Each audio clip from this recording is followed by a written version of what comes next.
Hi everybody, let's do a quick homework recap.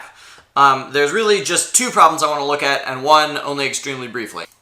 The first problem is the max value problem, where you are given an int array and you're supposed to return the maximum value in the array. This student's code looks pretty good. They're not going out of bounds. That's an important thing to check. They've got row first, column second. That's an important thing to check. However, they are committing the cardinal sin of finding maximums and minimums. They have initialized their max value to 0. So if the entire array were full of negative numbers, they would not find the maximum value in the array because they would return 0, which would be larger than any of the values in the array. So a safe thing to do would be to initialize max value to be either integer.minValue or to initialize it to be just any element in the array itself, typically the upper left-hand corner. Okay, so that's problem one.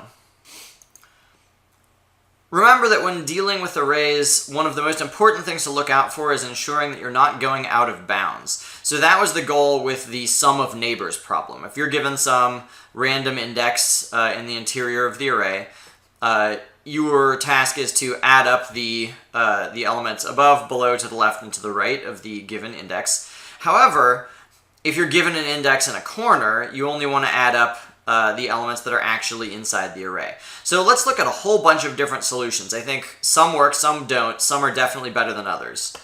So let's start with this one. The reason I'm including this one is because I think it's a major thing that you want to be clear about is when do you loop and when do you not loop. So for this particular task, I think it's definitely not necessary to loop. If you imagine, what would you do if I said add up all of the neighbors from this element? Would you start up here and sort of think, okay, what's this one, what's this one, what's this one? No, you definitely wouldn't do that. You would just start here and go up, down, left, and right from the indexes you're given. So here I don't think it makes any sense to start looping from row 0 all the way through the end of the rows and from column 0 all the way through the end of the columns.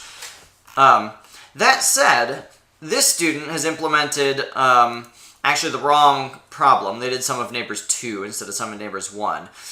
But this type of loop actually does sort of make sense, although this particular example is buggy. So here, notice their loop values are going from -1 to +1.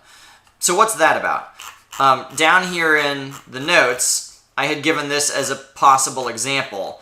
So if ij is where you are right now, if you want to loop over a little 3x3 array surrounding ij, you can think about having some offsets. So my row offset would go from -1 to +1, because I want to go from a row above to a row below. And the column offset would go from -1 to +1. So this student's saying loop through all of those possible offsets and then take each of those values, the row plus the offset and the column plus the offset, and add those into the sum.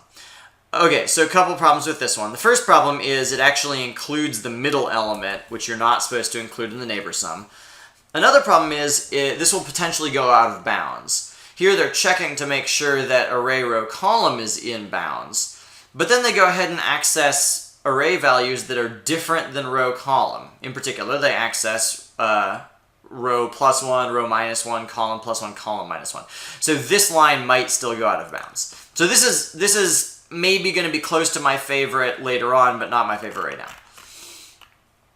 Alright, so this one. So here, they've been very careful about not going out of bounds. So here, if they're accessing row -1, they're checking, is row -1 in bounds? The problem is some of these checks are imperfect. So they're saying row -1 has to be larger than 0. But 0 is a perfectly acceptable index. So you would want larger than or equal to 0.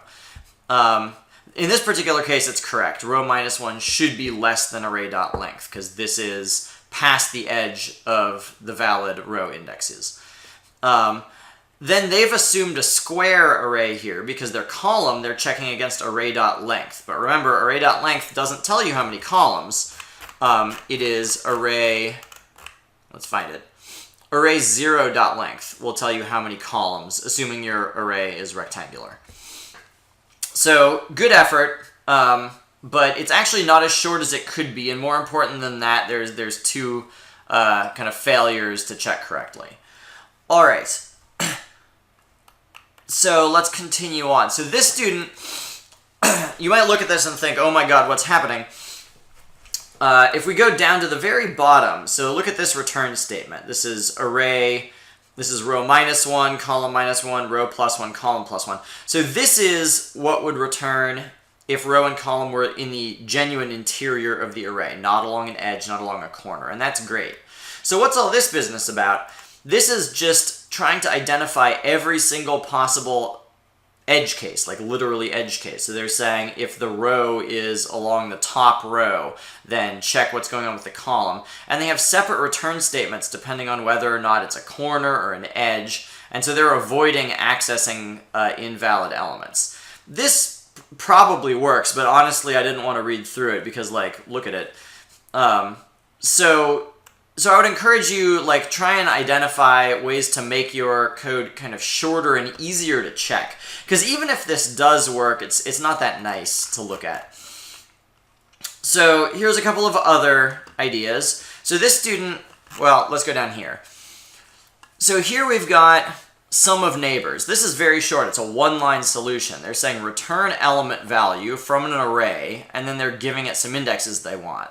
So they're trying to access the index of row -1 column, row column -1. So this is like the 4 neighbors.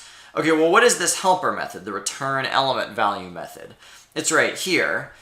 And essentially they're saying if row or column, if the input row column they're trying to access is out of bounds, they'll return 0. Otherwise, they'll return what's in the array. So what this does is this makes it safe to try and access elements that are out of the array. This tries to make it safe to access out-of-bounds indices. So even if r-1 was out of bounds here, instead of just doing an array call, they're running their helper method, which checks it, and if it's out of bounds, returns 0, which won't influence the sum. So this is really clean.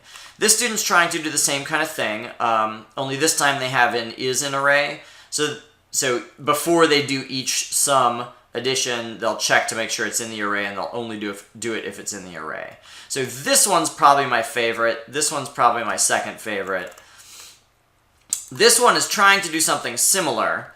So here we have sum of neighbors 1. We've got sum. First they make sure that the row column that we're centered at is in the array at all.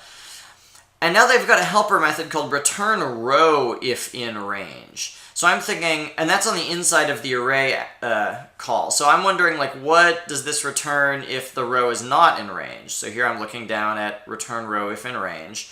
So if it's not in range, it returns 0. So that's actually going to result in an invalid sum, because if you are at a row or column that's out of bounds, you just don't want to include anything there. They're going to return 0, which means they're going to access the array element at row 0 or at column 0. And that's going to be some number that's probably not 0, so that's probably going to make this sum incorrect. So this was the right kind of idea, but the student didn't think very carefully through what was going to happen when it was run. Okay, so go back through, double check what you need to check. If your code is long or ugly and you want an array, you want an A, please go back and revise it so that it's a little bit nicer. Definitely verify that you're not making a mistake initializing your max value, and definitely make sure you're not going out of bounds anywhere. Resubmit that for Thursday. There will also be just a couple of new problems for Thursday. Thank you.